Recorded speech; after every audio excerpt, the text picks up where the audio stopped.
siervo y que hable a través de él. Padre, gracias por la vida de Marcos.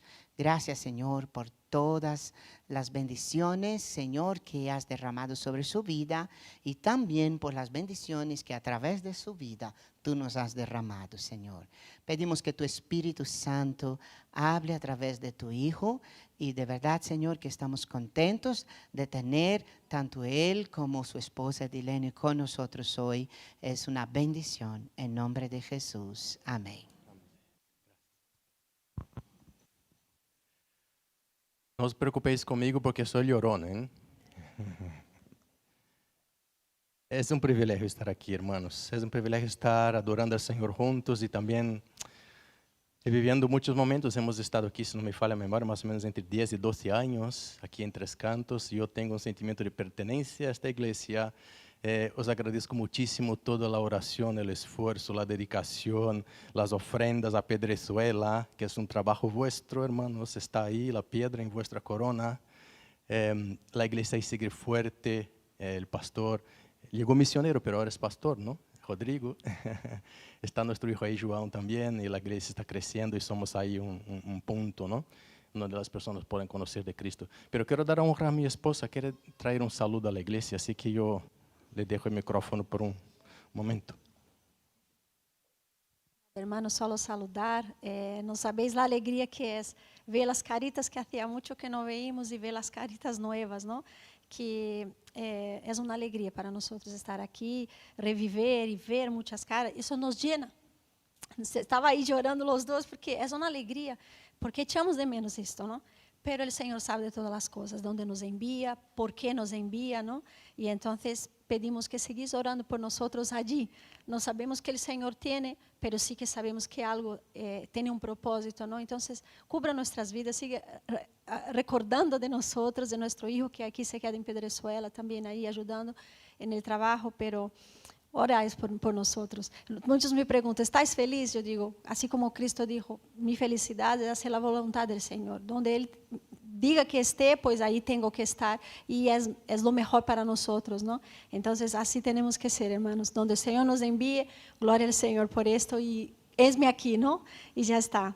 Que Dios os bendiga mucho. Amén. Hermanos, esta mañana yo venía con el coche haciendo el camino que tantas veces hemos hecho, ¿no? Y dije a Edilene, cariño, voy despacio hoy, porque quiero revivir momentos, traer a la memoria tantas veces, ¿no? Hemos hecho este camino. Y había un coche detrás, decía que me pase, porque yo no voy a cambiar mi ritmo, ¿no? Y la verdad que estamos bien, estamos en Irlanda, en Dublín. Yo he tenido Dios me ha honrado mucho en toda mi vida, pero ahora Dios me ha puesto en un puesto de mucha responsabilidad. Estoy en uno de los bancos más grandes que hay en el mundo. No porque yo lo quise, hermano, solamente porque, bueno, la empresa donde trabajaba aquí me han echado, me he quedado sin empleo, tuve que buscar un trabajo. Dios sabe por qué, pero parece a mí que las puertas de España Dios se ha cerrado totalmente para mí y la única oferta de trabajo digna que recibí fue de Irlanda, pues me pareció que era el Señor que quería enviarme ahí, ¿no? Ahí estamos, mi esposa está conmigo, viene cada mes, entre 7 y 10 días está aquí para cuidar de su bebé, que ya tiene 21 años de edad, para hacer la comidita, dejar ahí el congelador lleno de comida, para también cuidar de la casa y esas cosas, ¿no? Y estamos ahí ya, yo estoy ya 2 años. Entonces el tiempo pasa muy rápido, 2 años ahí ya. Mi esposa vino en febrero, ¿no, Cari? En febrero. Voy a subirme aquí, que aquí me siento un pelín más alto. Y estamos ahí en la iglesia metodista Centenario. Está cerca de donde vivimos, vamos caminando, hacemos todo caminando ahí en Dublín. Bueno es que no hay subidas y bajadas, es más o menos ahí Dublín casi todo plano, así que es fácil de caminar. Cuando no llueve, claro. Entonces vamos caminando a la iglesia, estamos ahí sintiendo que Dios nos ha puesto ahí, ¿no? Entonces un saludo ahí de los hermanos de la iglesia metodista y del pastor Andrew Kingston, que ya hemos tenido el privilegio de estar ahí con ellos. Siento un enorme peso por mi esposa, porque sabéis cómo ella es expresiva hacia amistad y todo, y y todavía no habla el inglés. Entonces yo, todas las veces que vamos a la iglesia, le siento que, pero el Señor sabe todas las cosas y Él estoy muy orgulloso de ella. Está estudiando mucho, esforzándose para aprender el inglés. Hermanos, el Señor nos enseña en todo, ¿no? Terminando esta introducción. Normalmente en una familia, cuando un hijo sale de casa, ¿no? Va a un apartamento más pequeño, empieza la vida todo nuevamente, ¿no? A nosotros nos ha tocado al revés. Mi hijo quedó con la casa, están ahí los dos coches, nosotros hemos ido a un apartamento pequeño, empezamos todo otra vez, desde cero. Comento con mi esposa, ¿no? Y bueno, es un gran privilegio. Pero hasta los versos de la Biblia yo sabía en portugués, luego aquí 12 años suficiente para aprenderme, ¿no? Y memorizarlos en castellano, y ahora en inglés. Dios mío, hasta la oración del Padre Nuestro todavía no tengo de memoria 100%. Tengo un trocito y luego, ay, ¿cómo se engancha este trozo al otro? Ya. Así que necesitamos más tiempo ahí para que seamos más, así tenemos más fluencia, ¿no? en los textos de la Biblia. Pero el Señor nos ha puesto ahí y ahí estamos muy contentos, de verdad. Pero yo quería traer una reflexión hoy en esta mañana, hermanos. No hace falta que me conteste, pero sí que sopésalo, reflexiona.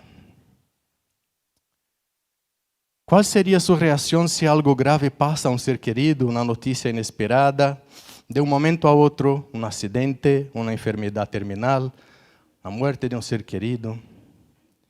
Y se pasa a ti, una enfermedad, pierdes el empleo, ¿cuál sería su reacción? Y encima de todo eso se sufre una prueba y es algo que es fruto de una gran injusticia. ¿Cuál sería su reacción, hermanos? Preparaos, porque estamos viviendo momentos difíciles. Aunque parezca mentira, pero en el siglo XXI la iglesia sigue siendo perseguida. Nos quieren callar de muchas maneras. Y yo quería decir que tener una prueba en la vida no es una señal de debilidad. Todos nosotros tenemos nuestras pruebas. Es un proceso natural que nos hace crecer. Nuestras pruebas son distintas unos de otros. No hay pruebas más grandes, más pequeñas, mejores, peores. Dios trabaja en nuestra vida de manera individual, cada uno en su momento. Cada uno está en un momento distinto en la caminada con el Señor, en el proceso de santificación.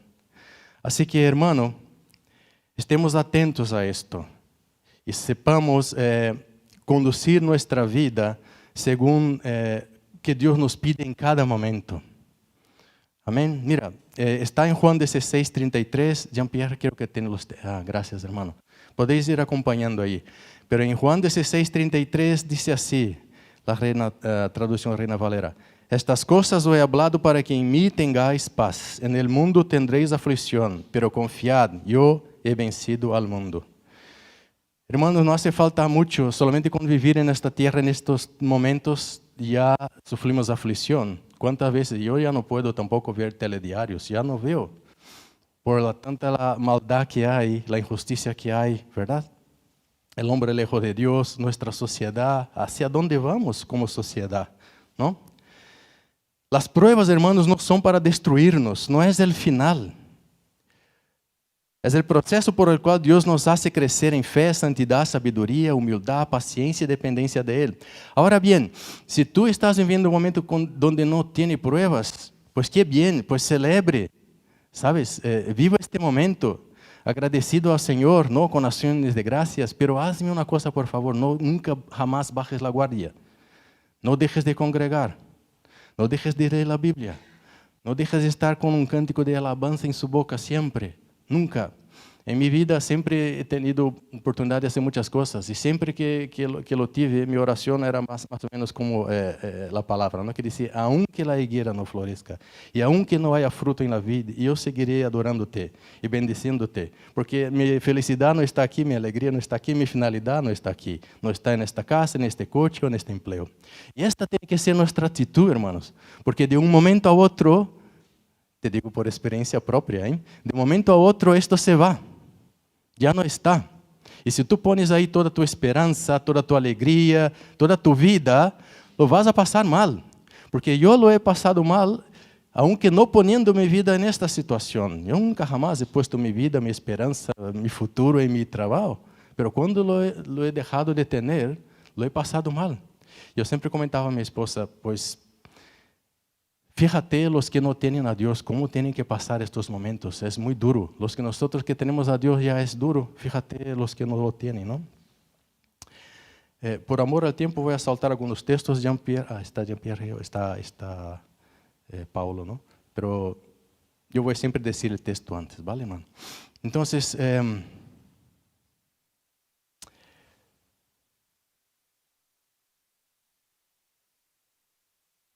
sí. En un momento de aflicción, de la prueba de nuestro día a día, lo que tenemos que hacer es confiar en Jesús. Aquel que ha vencido al mundo por mí y por ti. Por su victoria, como hemos cantado hoy, por su victoria podemos tener también victoria juntamente con Él. Si nosotros queremos enfrentar las pruebas de la vida por nuestras fuerzas, hermanos, no hay manera, ¿eh? Nos vamos a frustrar, nos vamos a quedar ahí como el profeta Elías, ¿no? Que después de ver tantas obras grandiosas de Dios estuvo ahí en una cueva con depresión. El camino es confiar en el Señor. Mira lo que dice Juan 14:1. Dice así: no se turbe vuestro corazón, creéis en Dios, creed también en mí. Este es el secreto, hermano. Y otra cosa, por favor, no se venda, no negocie tus principios bíblicos. No quiera agradar a los hombres. Hermano, no te vendas por un sueldo de 1,000 euros. No hagas con que esto te haga pecar o te haga hacer una situación donde estás yendo en contra de aquello que crees. Somos llamados a ser personas integrales. Si creemos, si vivimos basados en la Biblia, tenemos nuestras acciones tienen que ser así. Nosotros somos llamados, el mundo está gritando, aunque no con un sonido audible, pero están deseosos de ver algo distinto, de experimentar algo distinto. Y si Dios te ha puesto ahí, no es para que tú seas como esta persona, como las demás, que haga todo lo que dice el jefe, aunque esto vaya en contra de lo que dice la Biblia. Yo muchas veces en mi vida he escuchado a la gente decir, uy, estás haciendo amigos. No, sí, yo prefiero ser amigo de Dios que amigo del hombre que hace cosas malas. Si alguien te pide para hacer algo, como a engañar, o a vender algo, o no sé, cada uno tiene sus momentos en el trabajo, ¿no? Sabes, Dios Espíritu Santo te muestra claramente, ¿no? Pues posiciónese, sé firme, porque Dios puede quitarte de un trabajo, ponerte en otro. Dios puede abrirte puertas, hermano. Lo importante es que tú seas amigo de Dios, no sea amigo de los que hacen maldad, amén. Entonces no se venda, no negocie. Sé firme. Yo he sufrido persecuciones en mi trabajo, pero el Señor me ha honrado. Y no soy especial, no soy distinto de nadie. Amén, hermanos. Mira, ¿sabes por qué tenemos que pasar por las luchas y estar seguros de que esto no es el final? Y que podemos tener victoria a pesar de todo. Porque dice Jeremías 29:11, dice así un texto tan conocido, podríamos decir de memoria, ¿no? Porque yo sé los pensamientos que tengo acerca de vosotros, dice Jehová, pensamientos de paz y no de mal, para daros el fin que esperáis. Hermano, en el mundo corporativo de las empresas, hay dos términos que utilizamos mucho. Y ahí está mi amigo y hermano Carlos, que lo va a reconocer claramente. El primero de ellos es: un líder tiene que liderar por el ejemplo. No tienes que ser perfecto, hermanos, pero tiene que ser un ejemplo de los fieles. Y un ejemplo donde esté, donde Dios te ha puesto, para el trabajo que hacer, lo que sea. Hazlo siendo un ejemplo. Amén. Un líder es un líder verdaderamente cuando lo lidera a través del ejemplo. Ser el primero a hacer las cosas, ¿no? El otro término que voy a traer aquí del mundo corporativo es que en el mundo corporativo tenemos un término que utilizamos mucho, que es que para que las personas puedan crecer, tienen que estar expuestas a situaciones donde no se han sido expuestas antes. Eso significa salir de la zona de confort. Yo me acuerdo cuando he aceptado esta propuesta de trabajo, una persona que conozco aquí del mundo corporativo, uno de mis clientes decía, pero tú no tienes miedo de asumir un cargo de tanta responsabilidad. Yo digo, no, ¿por qué me puede pasar? Que me van a echar. O sea, bueno, no pasa nada, ¿no? La vida sigue. Miedo, no. Claro que hay, aquí decimos mariposas en el estómago, ¿no? En Brasil decimos un frío en la barriga. O sea, esto sí siempre hay, pero no hay que temer a estar expuesto a esto, ¿no?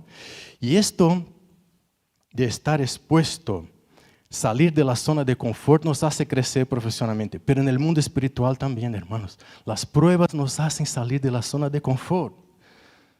¿Sabes? Si es una tragedia, no está nada mal si tú estás pasando por una prueba, si estás pasando por una dificultad. No hay que tener vergüenza de esto, pero sí hay que tener vergüenza de estar 20, 30 años en el Evangelio y no haber crecido. Porque las pruebas Dios te pone para que tú puedas ejercitar. Pero si tú no entiendes la prueba y estás con una actitud errónea de rebeldía contra Dios o pensando que tú sabes más do que si miramos la grandiosidad de Dios, ¿quién somos nosotros, hermanos, para cuestionar lo que Él tiene para nosotros? Dice este texto de Jeremías 29, los planes son mejores. Nosotros creemos que podemos tener planes mejores que Dios para nosotros mismos. Pues de ninguna manera, hermanos, tenemos que tener esta humildad de reconocer la prueba y no salir con cuestionamientos con Dios. ¿Por qué? ¿Por qué? ¿Por qué? No, tenemos que cambiar la pregunta. ¿Para qué? ¿Para qué? ¿Para qué? ¿Cuál es la finalidad? Que yo tengo que crecer. Hermanos, en mi vida, en esta prueba que he tenido, yo sé que yo era humilde, yo soy humilde. Yo sé que yo tengo empatía con las personas, ¿no? Pero después de esta prueba, yo reconozco en mí mismo que Dios me ha cambiado. Yo soy más empático, yo soy más humilde de antes. Porque esta es otra cosa que quiero compartir con vosotros también, hermanos.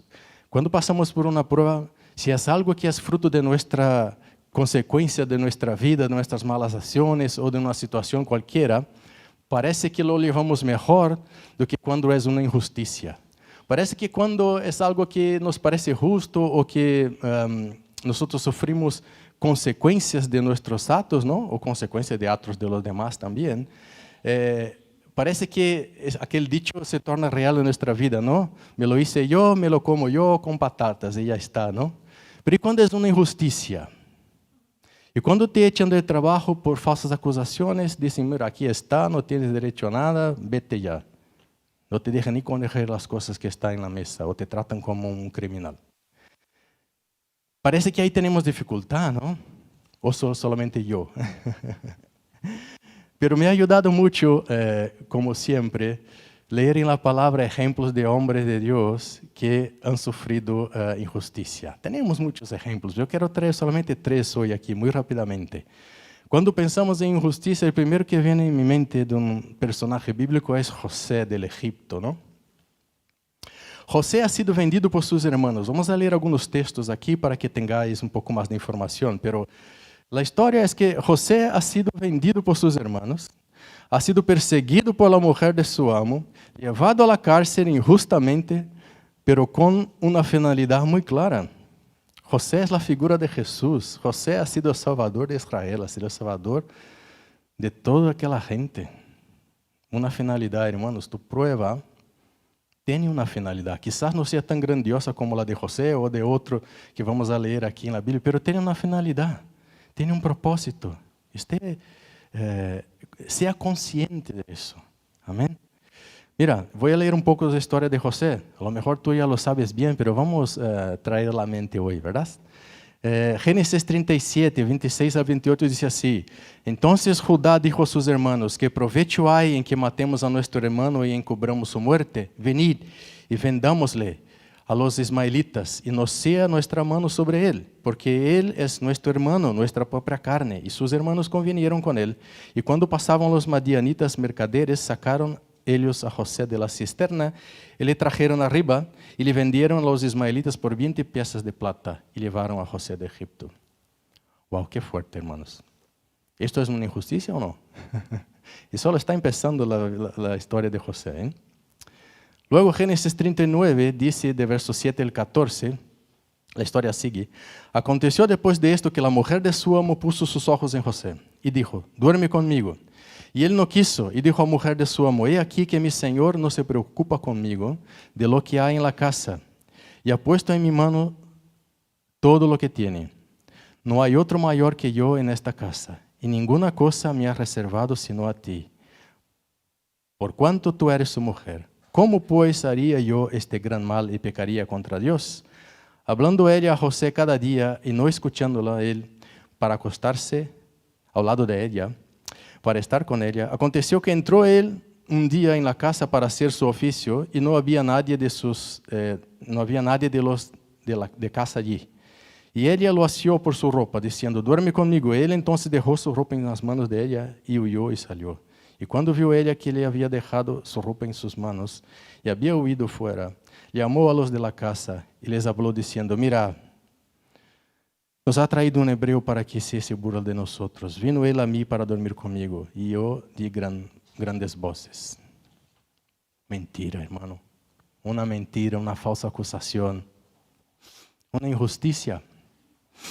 Pero este hombre no ha actuado con rebeldía contra Dios. Yo digo, bueno, a ver lo que Dios tiene para mí. Y siguió, y siguió. Y esto fue pruebas y pruebas. Hermano, en nuestra vida espiritual pasa lo mismo. Dios permite las pruebas para que salgamos de nuestra zona de confort. Amén.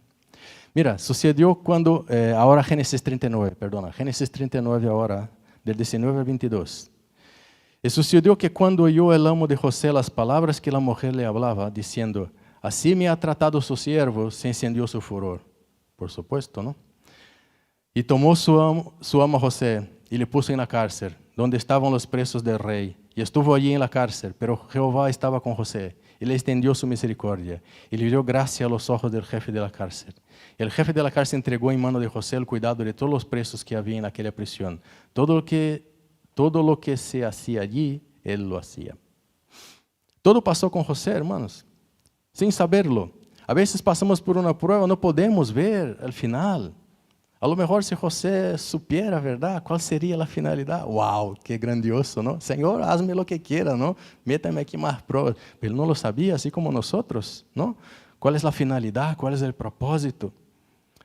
Todo lo pasó José sin saberlo.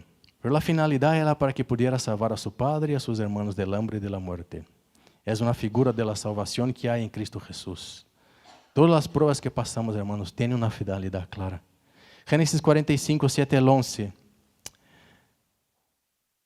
Ahora sí, terminando cómo fue la historia de José, ¿no?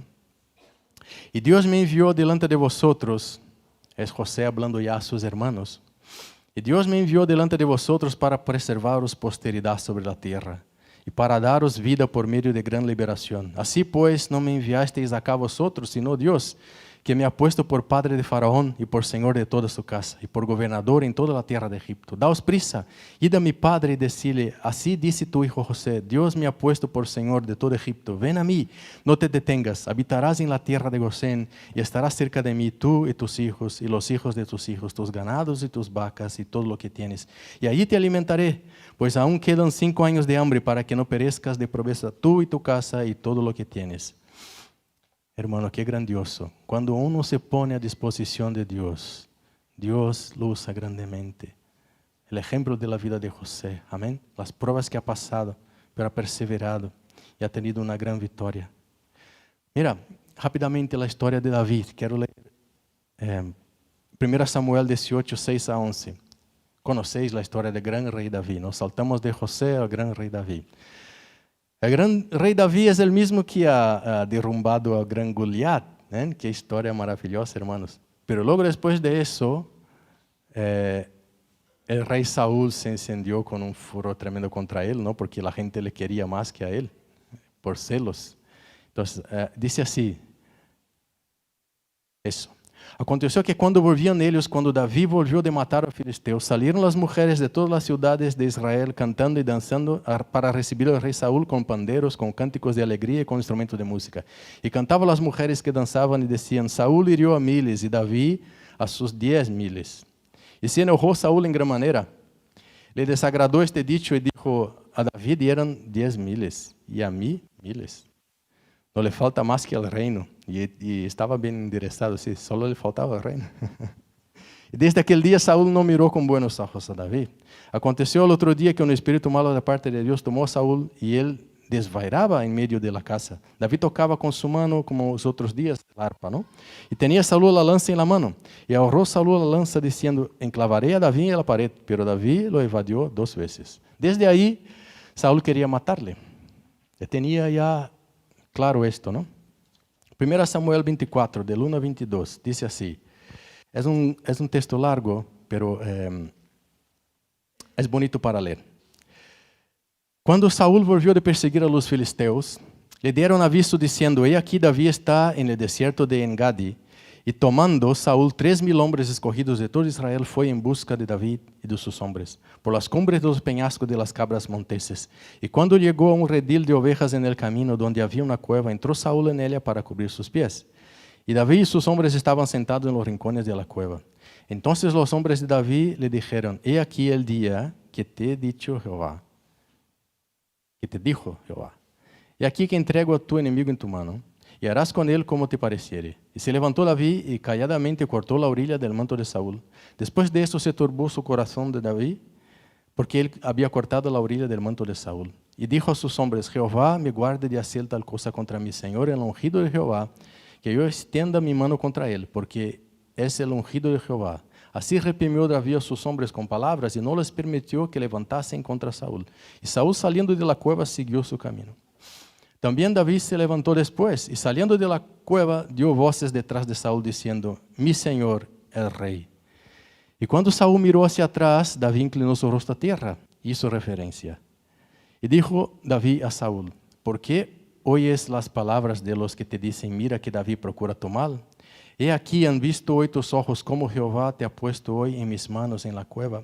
Y dijeron que te matase, pero te perdoné, porque dije: no extenderé mi mano contra mi Señor, porque es el ungido de Jehová. Y mira, Padre mío, mira la orilla de tu manto en mi mano, porque yo corté la orilla de tu manto y no te maté. Conoce pues y ve que no hay mal ni traición en mi mano, ni he pecado contra ti. Sin embargo, tú andas a caza de mi vida para quitármela. Juzgue Jehová entre tú y yo, y véngame de ti, Jehová, pero mi mano no será contra ti. Como dice el proverbio de los antiguos: de los impíos saldrá la impiedad, así que mi mano no será contra ti. ¿Tras quién ha salido el rey de Israel? ¿A quién persigues? ¿A un perro muerto? ¿A una pulga? Jehová pues será juez y juzgará entre tú y yo. Y vea y sustente mi causa y me defienda tu mano. Y aconteció que cuando David acabó de decir estas palabras a Saúl, Saúl dijo: ¿no es esta la voz tuya, hijo mío David? Y alzó Saúl su voz y lloró. Y dijo David: más justo eras tú que yo, que me has pagado con bien, habiéndote yo pagado con mal. Tú has mostrado hoy que has hecho conmigo bien, pues no me has dado muerte, habiéndome entregado Jehová en tu mano. Porque ¿quién hallará a su enemigo y lo dejará ir sano y salvo? Jehová te pague con bien por lo que en este día has hecho conmigo. Y ahora, como yo entiendo que tú has de reinar y que el reino de Israel ha de ser en tu mano firme y estable, júrame pues ahora por Jehová que no destruirás mi descendencia después de mí, ni borrarás mi nombre de la casa de mi padre. Entonces David juró a Saúl, y se fue Saúl a su casa, y David y sus hombres subieron a un lugar fuerte. Hermanos, aquí hemos leído 2 ejemplos, ¿no?, de una injusticia muy grande. Pero tiene muchas cosas en común. Si paras a fijarte, no se rebela contra Dios, confía en Dios, hace la justicia, perdona, no busca venganza. Esto tiene que ser nuestra actitud en medio de las pruebas, aunque nos hagan mucho daño. Porque esta es la diferencia que tenemos que hacer en el mundo. Tenemos que pagar el mal con el bien. Tenemos que hacer diferencia, tenemos que hacer el liderazgo por el ejemplo, como decía antes, del mundo corporativo. La gente necesita ver, hermanos, la gente tiene necesidad. Si tú no lo haces, ¿cómo lo van a hacer? ¿Cómo lo van a ver? Una actitud distinta. Y yo atrevo a decir más, hermanos, mira, yo soy un ingeniero, no soy de las artes, no sé escribir, no sé hacer música. No sé tocar ningún instrumento tampoco. Pero mira, Dios usa personas con arte, con dones, con talentos, para escribir textos preciosos, canciones. Mira, si te haces memoria de las canciones que hemos cantado hoy. Qué canciones preciosas, hermanos. No es mi caso como lo he comentado antes, pero la experiencia profunda de pasar este momento cerca con Dios es algo que lo llevas dentro. Yo lo llevo dentro. Y es más, cuando vivimos estas pruebas, estos momentos difíciles, nos ponemos en las manos del Señor, nos identificamos con el texto bíblico que dice de una aflicción, de una causa, de una persecución, de una injusticia. No sé si pasa así contigo también, pero yo cuando leo este texto parece que habla más conmigo. Me identifico con él. ¿Sabes? Tenemos una profunda conexión con el texto porque el mismo Dios que nos ha cuidado en los momentos difíciles, a estos grandes hombres de Dios que han escrito estos textos, ha sido el mismo que ha cuidado de mí. Hemos tenido la misma experiencia. La diferencia es que él tiene un arte tremendo de escribir todo esto y yo no lo tengo. Yo lo llevo dentro porque no sé cómo expresarme. Me hace llorar. La expresión que tengo es llorar delante del Señor. Pero por amor al tiempo tampoco voy a leer mucho, pero quiero leer un Salmo de David, el Salmo número 34. Merece la pena también, es una lectura un poco larga, pero merece la pena. Hermano, aquí está a situación de David, está huyendo para no perder la vida, está en las cuevas, está formando ahí un ejército de toda la gente que ha sido rechazada, ¿no? Y está ahí, él es el líder. Mira lo que dice el Salmo 34.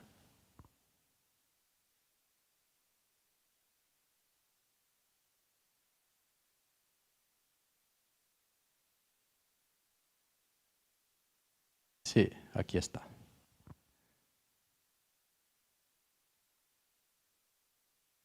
Bendeciré a Jehová en todo tiempo.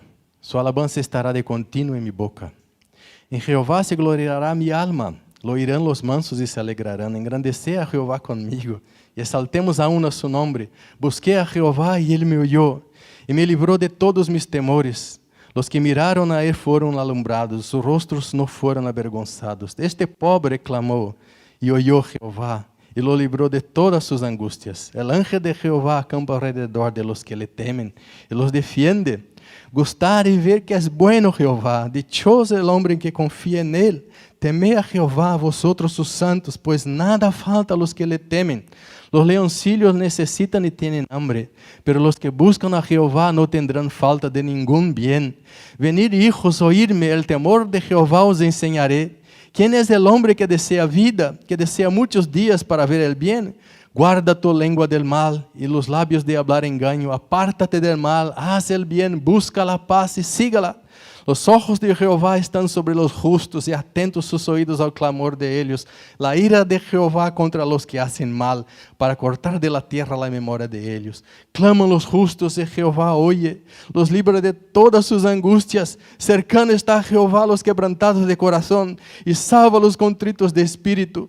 Muchas son las aflicciones del justo, pero de todas ellas te lo librará Jehová. Él guarda todos sus huesos, ni uno de ellos será quebrantado. Matará al malo la maldad, y los que aborrecen al justo serán condenados. Jehová redime el alma de sus siervos, y no serán condenados cuantos en él confían. Amén. Qué texto precioso, hermano. Por la experiencia que he tenido con el Señor, yo pudiera haber escrito también, pero no tengo el arte de hacerlo. Pero qué bueno que el Señor ha dado este don, este talento a hombres que han escrito. Y su palabra, este salmo ha llegado hasta nosotros, una lengua que podemos entenderla y que podemos identificarla, porque hemos vivido lo mismo, hermanos. El mundo, ¿cuántos miles de años hay? Estamos esta mañana estudiando, ¿no?, la historia. Miles de años. Pero los seres humanos seguimos los mismos problemas, los mismos pecados, las mismas dificultades, las mismas pruebas, las mismas tentaciones, hermano. La tecnología cambia, como decía mi hermano Carlos también, estábamos juntos en el jueves en un tema corporativo. Y él decía, los negocios, ¿no?, las empresas, las transacciones, pero al fondo lo que mueve todo eso son las personas. Son las personas, hermanos. Yo quiero traer el último ejemplo en esta mañana, y no por eso es el más pequeño, es el más grande de todos. Ya podéis imaginar quién ha sufrido la injusticia más grande que ha habido jamás en esta tierra.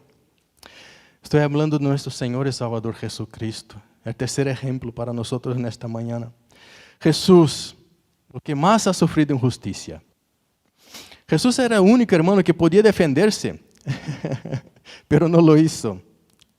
Nadie quitó su vida, Él la puso, la entregó por amor a mí y a ti.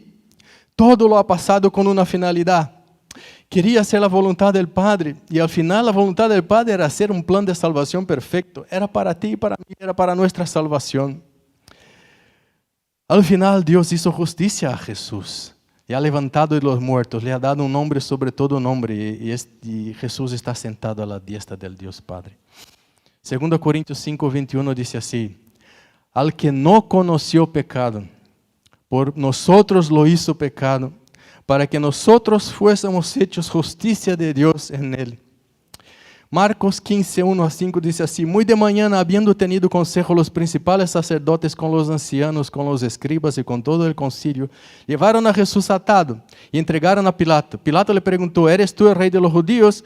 Respondió él y dijo: tú lo dices. Y los principales sacerdotes le acusaban mucho. Otra vez le preguntó Pilato diciendo: ¿nada respondes? Mira de cuántas cosas te acusan. Mas Jesús ni aún con eso respondió, de modo que Pilato se maravillaba. 1 Pedro capítulo 1, verso 21 dice así: mediante el cual creéis en Dios, quien le resucitó de los muertos, le ha dado gloria para que vuestra fe y esperanza sean en Dios. Jesús es el único camino, hermanos. La finalidad de la prueba de Jesús ha sido para la salvación de toda la humanidad. ¡Wow! ¡Qué resultado! Una vez más te digo, quizás el resultado de nuestra prueba, la finalidad, no sea para algo tan grandioso como el de José, o como el de Jesús, ¿no? O como el gran rey David. Pero hay una finalidad, hermanos. La finalidad básica de todas las pruebas, lo vamos a ver aquí ahora. La primeramente es acercarse a Dios. Acercarse a Dios, hermanos. Santiago 1, 2 a 4. Voy a saltar un texto, hermanos. Santiago 1, 2 a 4. Hermanos míos, tened por sumo gozo cuando os halléis en diversas pruebas, sabiendo que la prueba de vuestra fe produce paciencia, mas tenga la paciencia su obra completa para que seáis perfectos y cabales, sin que os falte cosa alguna.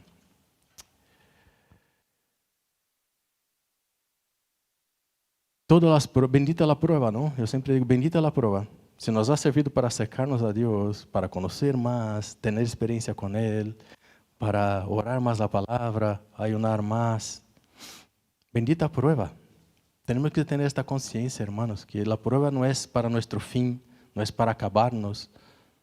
La prueba es el medio por lo cual es el proceso, por lo cual Dios está trabajando con nosotros para dar el fin que Él quiere para nosotros, que es lo mejor, lo mejor. Dios es bueno.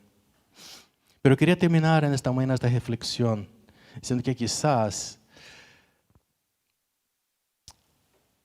uno de los resultados más importantes de nuestras pruebas es, nunca mejor dicho, ¿no? Probar nuestra fe. A ver si realmente somos lo que decimos que somos. Porque una cosa está bien decir y la otra es vivir. Y las pruebas es un espejo para nosotros mismos, no para los demás, para nosotros mismos. ¿Cuántas veces dije, Señor, yo cuando tenía todo esto, yo decía en mi oración, Señor, aunque la higuera no florezca, aunque no haya fruto en la vid, yo seguiré adorándote. Señor, me has dado la oportunidad ahora de vivirlo. No solo de palabra, pero de vivirlo, Señor. Yo te amo. Ayúdame a vivir así. No es fácil, hermanos. No creéis que es fácil, pero Dios te da esta oportunidad. La prueba es para probar, nunca mejor dicho, probar su fe y a ver si realmente amas a Dios. Porque si paras para pensar, hermanos, si Dios permite que una prueba te estruje como una esponja, ¿qué saldrá de esta esponja, hermano? ¿Qué saldrá? Porque la esponja, cuando la estrujas, saldrá lo que tiene de dentro. Si está llena de agua, saldrá agua. Si está llena de vino, saldrá vino. Si está lleno de agua sucia de la pila, de las vajillas, saldrá esta suciedad. ¿Qué va a salir de tu interior cuando Dios permite que una prueba te estruja como una esponja? Y si te sale algo que no te gusta, hermanos, pues arrepiéntete. Pues Dios te está dando esta oportunidad para que veas claramente. A lo mejor te estás engañando o te han engañado. Las pruebas, como dice el oro, ¿no? El oro es purificado por el fuego y otra vez y otra vez y otra vez, ¿no? Hasta que sea puro. Y un resultado de la prueba es el perdón. Si sales de la prueba perdonando a los que te han hecho mal, eres verdaderamente hijo de Dios. Amén. Esta es la prueba. Si sales maldiciendo, es que la prueba no te ha servido para nada. Te ha alejado de Dios. Y te atrevo a decir más. Considera tu vida, porque si es así, no eres hijo de Dios. Mira, la historia de José ha perdonado a sus hermanos. Y no os preocupéis, Dios ha permitido todo. Jesús, fíjate lo que dice aquí en Lucas 23, capítulo 34. Ya estoy terminando, hermanos. Jesús decía así: Padre, perdónalos, porque no saben lo que hacen. Y repartieron entre sí sus vestidos echando suertes. Uno solamente puede perdonar verdaderamente una injusticia sufrida cuando tiene el Espíritu Santo, hermanos. No hay otra manera. De la misma manera que José perdonó a sus hermanos, de la misma manera que Jesús perdonó a aquellos que hacían injusticia contra él, nosotros tenemos que perdonar a aquellos que hacen injusticia contra nosotros. Y Romanos 8, 14 a 17, el penúltimo verso de la mañana, antes de irnos a nuestras casas. Romanos 8, 14 al 17, dice así: Porque todos los que son guiados por el Espíritu de Dios, estos son hijos de Dios. Pues no habéis recibido el espíritu de esclavitud para estar otra vez en temor, sino que habéis recibido el espíritu de adopción, por el cual clamamos Abba, Padre. El Espíritu mismo da testimonio a nuestro espíritu de que somos hijos de Dios. Hermanos, en la prueba, el Espíritu Santo te motiva, no te deja caer, te fortalece. Abre las cosas del Padre, te hace lembrarte de los textos, hace lembrarte de lo que has vivido, de lo que Dios ya ha hecho en tu vida. Y si hijos también herederos, herederos de Dios y coherederos con Cristo, si es que padecemos juntamente con Él, para que juntamente con Él seamos glorificados. Hermanos, el Espíritu mismo da testimonio a nuestro espíritu de que somos hijos de Dios. Y el último texto de la mañana. Mateo, está en Mateo, capítulo número 3, versos 7 y 8.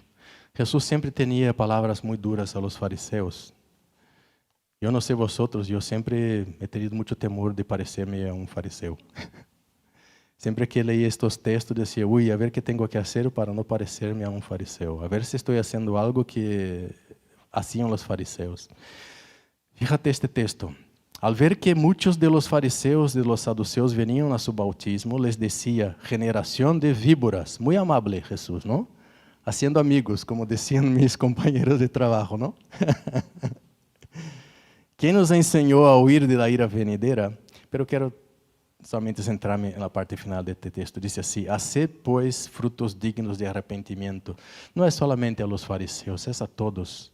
Dios nos llama, Jesús nos llama hoy a vivir en esta tierra, en este siglo, en este momento. No sé si es más fácil, más difícil, no sé. Dios nos ha puesto aquí. Tenemos, hermanos, que hacer pues frutos dignos de arrepentimiento. Que la gente lo vea. Que tú has arrepentido de tus pecados. Que eres un hijo de Dios, que tiene el gen. Que Cristo es un nuevo Adán. Que no hace las cosas que el mundo lo hace. Que no paga el mal por el mal. Que perdona a los que te hacen daño. Y que vive las pruebas de la vida, porque hermanos, en la vida hay muchas pruebas. Los jóvenes, no quiero desmotivarles, pero preparaos. Y los que somos más mayores también, seguir ahí con la guardia alta, porque esto nunca termina. Es una batalla, vencemos batalla, pero la guerra no se ha terminado todavía, hasta que el Señor Jesús vuelva, y ahí por fin se ha terminado todo. Pero mientras tanto, hermanos, hay que estar con la guardia alta. Amén. Amén, pastor.